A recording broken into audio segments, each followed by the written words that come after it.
Saudação Bará. Alupo. Saudação Iabás. Salve a todos os nossos Iabás. Agô, Iabi e Iemanjá. Rio Grande é a cidade mais antiga do estado do Rio Grande do Sul, conhecida como o berço do parlamento e reconhecida como a capital nacional das águas. Contudo, entre suas páginas da história, permanece oculto o legado e a presença das mulheres negras, que contribuíram significativamente para a construção desta cidade. Meu nome é Ana Luísa Bandeira, sou Morixá de Iemanjá, pertencente ao Ilê Axé e Focarã, e também quilombola da comunidade quilombola Macanudos, ambos territórios tradicionais da cidade de Rio Grande. Hoje, vou compartilhar com vocês uma parte da história de Rio Grande, que talvez vocês ainda não conheçam, mas merece um lugar especial nos livros de nossas escolas. Contarei um pouco sobre a memória ancestral feminina, 3 territórios tradicionais de matrizes africanas da nossa cidade.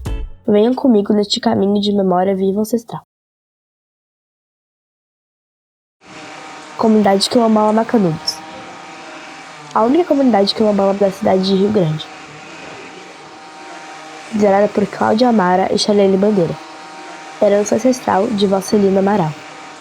A nossa comunidade ela foi certificada em 2013, né, pela Fundação Cultural Palmares, a partir de um estudo com um grupo de estudantes de história da FURG que chegaram até a comunidade e fizeram esse estudo.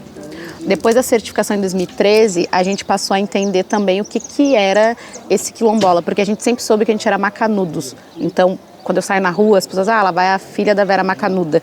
Mas a gente não se autodeterminava ainda como quilombola para as pessoas, porque isso não era um entendimento até também por conta da história, né? De que quilombo está sempre ligado a uma questão ruim e que as pessoas negras quilombolas que não tiveram acesso ao ensino superior, elas não conseguem compreender o que era esse conceito, né? A partir de uma visão positiva e tudo mais.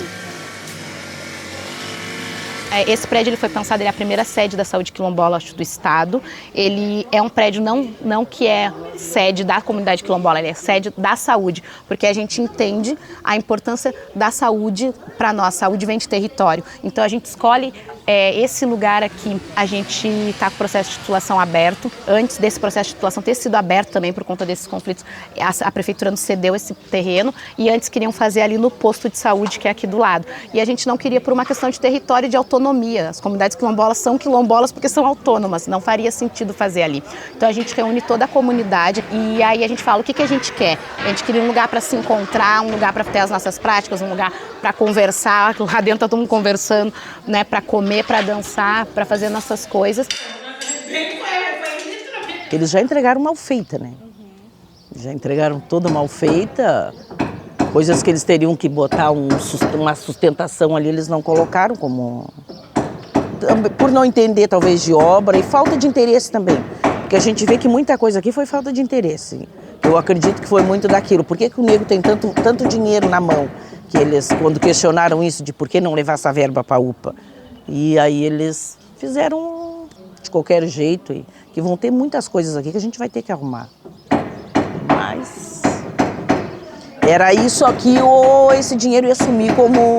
No começo ele sumiu, porque até fomos a uma reunião lá na prefeitura, onde o antigo prefeito foi questionado dessa verba que a gente sabia que tinha e ela tinha sumido.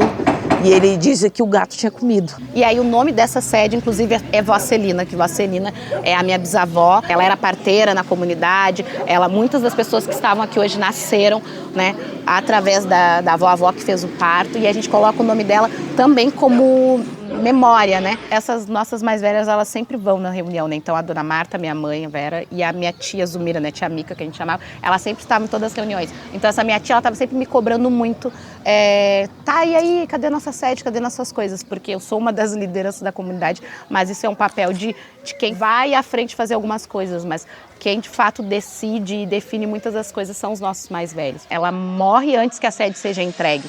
Então essa sede para mim ela tem também um valor muito importante. A gente já faz das coisas, a gente já entende as coisas para além de mero concreto, parede, porque dentro dessas paredes aqui a gente consegue se encontrar e fazer muita coisa, mas ela também tem esse lugar, sabe, de como a burocracia e também a falta de vontade do poder público de fazer o que é direito, né, para a comunidade quilombola e outros conflitos atravessam a nossa vida nesse lugar. Eu sei que a minha tia está vendo porque a gente não acredita na morte, né? Então a gente não acredita que as pessoas morrem. A gente sabe que os nossos que se foram estão aqui, eles aparecem num sonho, eles aparecem numa coisa que a gente escuta e lembra deles, mas é importante que elas possam vivenciar. Essa sede ela tem para mim, assim, acho que para todo mundo, mas para mim ela tem também esse valor de que os mais velhos, principalmente, possam aproveitar e usufruir desse espaço como outros não puderam. Quando mencionam que Rio Grande é a capital das águas, mesmo que não saibam, estão mencionando nossas Iabás e tudo que delas se origina. Nós saudamos nossas mães e todas as Iabás que nos guiam nesta jornada. Isso, né? Aí ela vai falar, agora vai filmar. Pode falar, mãe. Vou bater o junco para restar a cebola. Senão ele não fica maciozinho. Deixa eu assim, velha mesmo.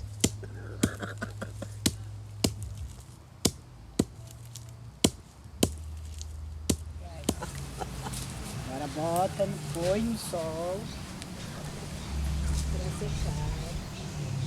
Depois de restar a cebola.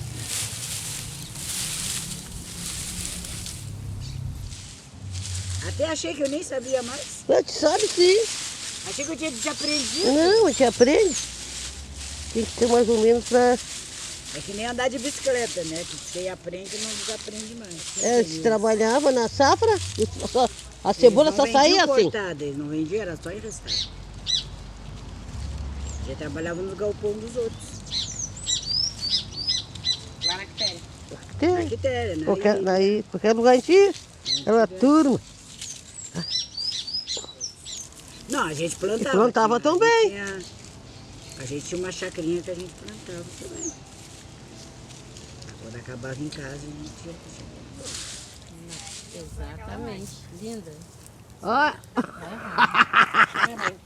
Tá bom, ótimo. Olha, pelo tempo que a gente não faz isso aqui. Quantos anos? Isso aí, mais de 50 anos. Quantas cabeças a gente botava em cada resto, lembra? Era 25. É, de cada lado, é. Não, era 25. É o todo? 25 ao todo. É o todo, até. Era 25 ao todo. Tá legal. Eu não lembrava mais disso. A gente arrastava camarão ali, ele dava bastante camarão, a gente ia de dia e arrastava camarão. Muito camarão, arrastei ele também. Aqui é a pedra úmida para amolecer a casca do camarão. A gente bota de molho. Aqui é uma aguinha morna, porque ele tá verdinho. Aguinha com pedra úmida. Eu nasci na Quitéria. Nasci em casa pela mão da minha avó era parteira. Ela que partejou meu filho. A maior parte de nós todos, meus primos, tudo foi pela mão da avó Celina. Só os mais novos que iam por hospital. Mas os mais velhos, tudo em casa. Eu cresci na Quitéria.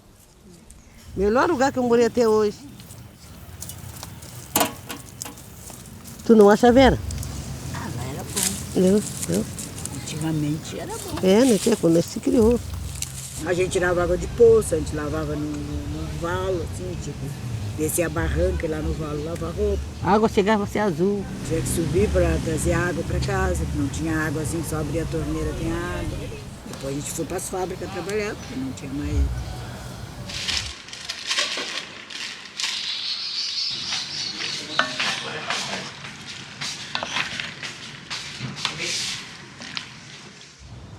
Que a minha mãe era uma cacique de Umbanda branca, que hoje se tem, eu não sei. E tinha um centro espírita de Santo Antônio. E nunca fui da Umbanda branca. E me criei ali. Então eu nasci para ser do Jeje. Hoje eu entendo que ela era filha do Mauaiá. Naquele tempo eu não entendia nada. Hoje eu sei que ela era filha do Mauaiá. A Oiá está sempre com nós. Eu tenho 2 filhas da Oiá. Eu sou Oiá no corpo. Naquele tempo, se falar assim, né, não era gente, falasse em batuque, meu Deus do céu, socorro.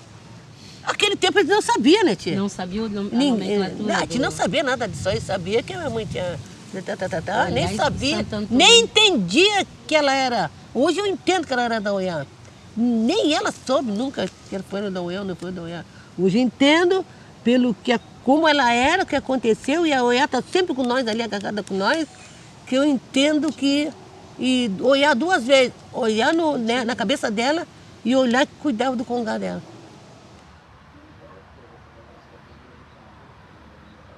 Território Filhas do Vento. Agô.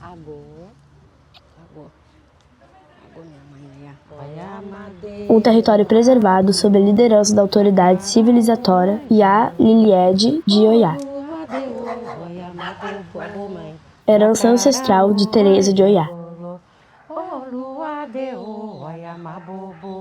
Filha de Ançã e Alorixá, feita por Teresa de Oiá, a mulher que me criou e a mulher que me fez renascer novamente. A minha iniciação dentro do Nagô, ele ocorreu em 22 de novembro de 1994.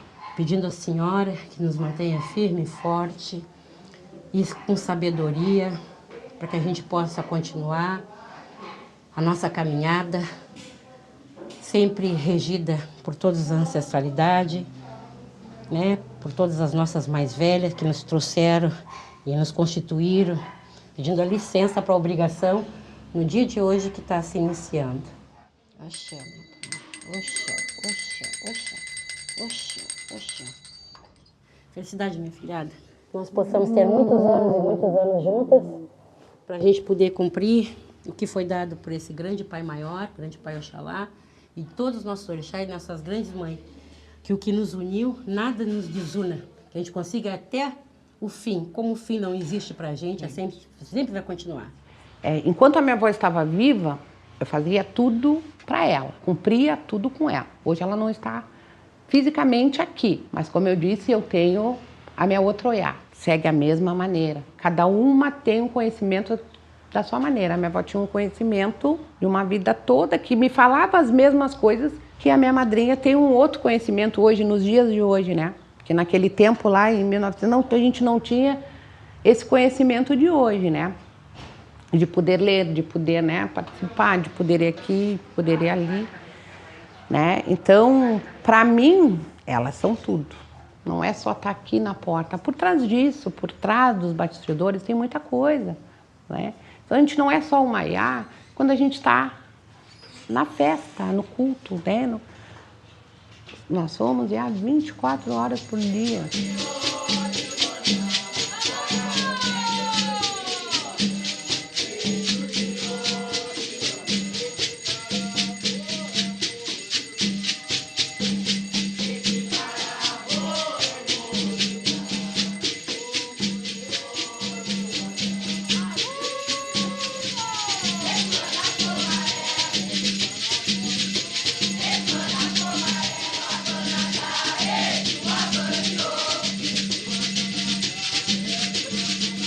Não é fácil, né? Porque a cultura, o batuque, não é só tu colocar uma saia, te maquiar, colocar um turbante na cabeça e vir dançar, né? Antes disso existem outras coisas, né? Porque, como eu digo, nós somos psicólogas, nós somos mãe, nós somos médicos, né? Só não temos o diploma, mas nós trabalhamos com a saúde, sim. Então, uma mãe lá pede, meu filho tá com muita cólica, o que a gente vai fazer? A gente vai benzer, né? Então, isso, de uma certa forma, a gente tá fazendo o trabalho de quem? Quando um filho chega cheio de problemas, chorando, apavorado, quer fazer algo, a gente vai conversar, e isso geralmente quem faz? São os psicólogos. E nós fazemos tudo isso. Olhem pra cá. Num, tá? 3, 2... Território Ilha Xalaiá e Facará. Este é o Ilha Xalaiá e Facará, um espaço preservado e conduzido pela autoridade civilizatória Iá Flávia de Oiá, legado ancestral de Donga de Oiá. Eu sou filha de Oiá, né? Sou de Oiá. A minha avó me iniciou quando eu tinha 13 anos de idade. Eu nunca entrei para essa tradição, eu sempre pertencia a essa tradição, a esta forma de ser e de existir dentro do terreiro.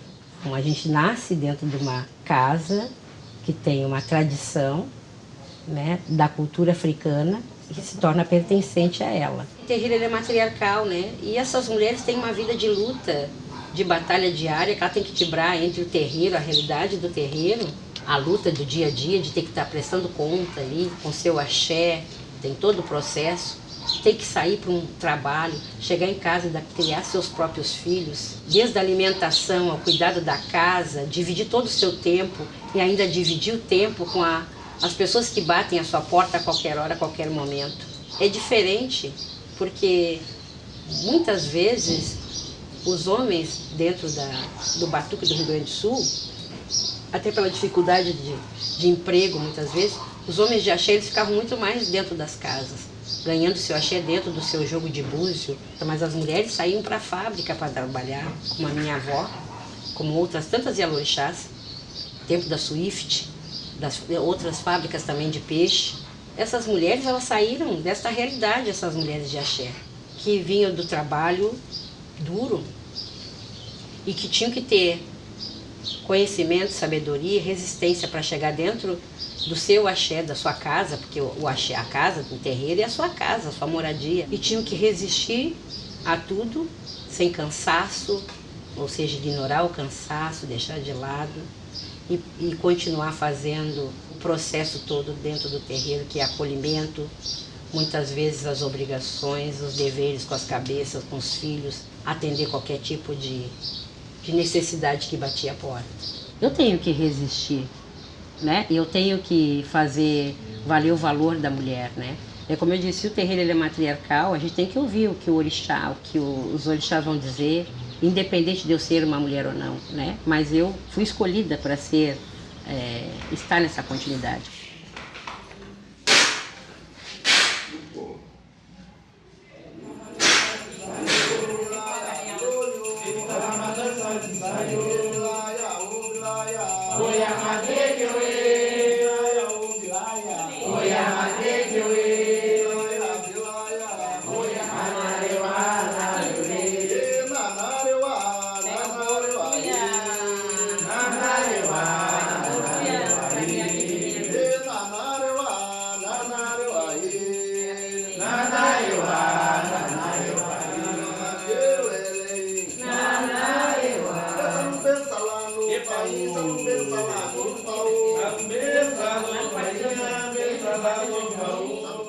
Que a mãe abençoe a todos.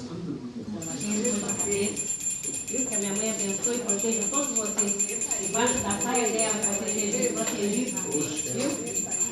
Sobre a proteção dessa grande mãe, dessa grande minha mãe Oiadeira, dessa grande mãe Irã. Defendendo vocês de todos os males, viu? Fazendo coisas boas, prosperidade para vocês, viu? A mulher tem a sua importância. Eu agradeço Oiá, né, por me conceder uma casa que tem muitas mulheres, não me desfazendo dos meus filhos homens, mas é uma casa, um ilê, né, tomado praticamente, né, pelo matriarcado, de uma certa forma, e talvez isso esteja na minha história de luta, né, e eu vejo isso como também resposta da onde eu vi sempre as Yalorixás, sempre muito em segundo plano. E isso me incomoda muito. Me incomodava, não que a cozinha não seja da mulher. A cozinha é feminina. A cozinha, ela é matriarcal, começa na cozinha, tem todo um processo. Mas também tem um processo onde existem as duas potências. Mas eu vi as mulheres muitas vezes atrás só do fogão, só de um pano de chão, e não sendo uma liderança religiosa. Não desqualificando o poder e a qualificação dos homens nas lideranças. Eu acho que tem que existir as duas proporções. Mas tem que estar, sim, a mulher em primeiro lugar. Tem que estar, sim, a mulher representando o que de fato é, que é o matriarcado dentro do terreiro, o matriarcado dentro da própria vida, né, da sua existência. É lembrar que o homem não tem como ele existir senão atrás, por trás, ou melhor, nem por trás, sem a existência de uma mulher. Amanhã depois, o meu legado, essa luta que eu tenho com essa casa, onde a gente tem vários projetos, tenho várias mulheres pensantes aqui e as que não estão aqui também, né, que elas dê continuidade amanhã e que se lembre que teve um terreiro que uma mulher não desistiu, por mais difícil que seja. Que ela se lembre de ser bamba, como diziam nossas mais velhas, a fulana é bamba, e é isso que eu quero que eles dizem. Eu vou ser bamba, por mais difícil. Se os nossos mais velhos, se os nossos antepassados que foram escravizados para essa terra tiveram estratégia de resistir, nós também temos, né? Nós também temos, porque a ancestralidade ela não te deixa, né? Então o Oiá não me deixa, os nossos ancestrais não me deixam, né? Eu sempre digo, o axé é algo para além da vida. Que vida é essa que a gente compreende, que é ser de axé? Então é uma responsabilidade que não é só para hoje, é para um todo, para toda uma existência.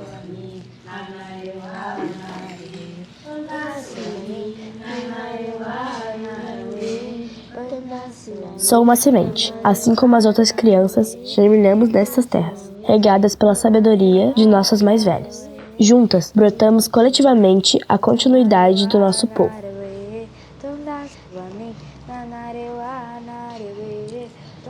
Agradecemos às mulheres que compartilharam suas histórias, a elas e seus territórios.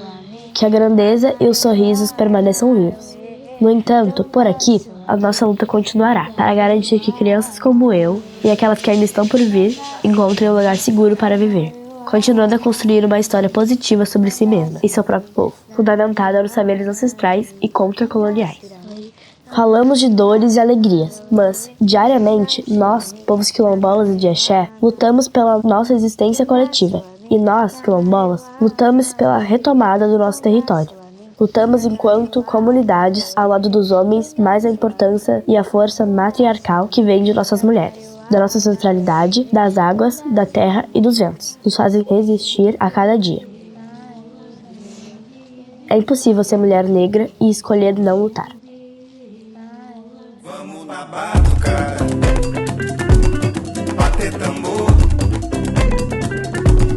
toque do atabaque e do agogô. Tambor mandou chamar,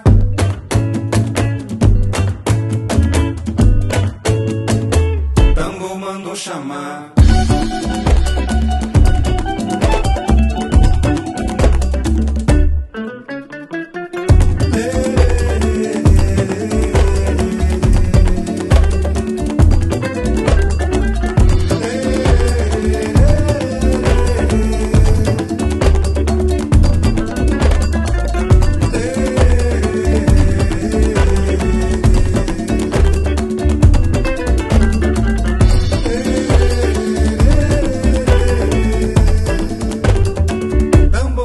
Chamar,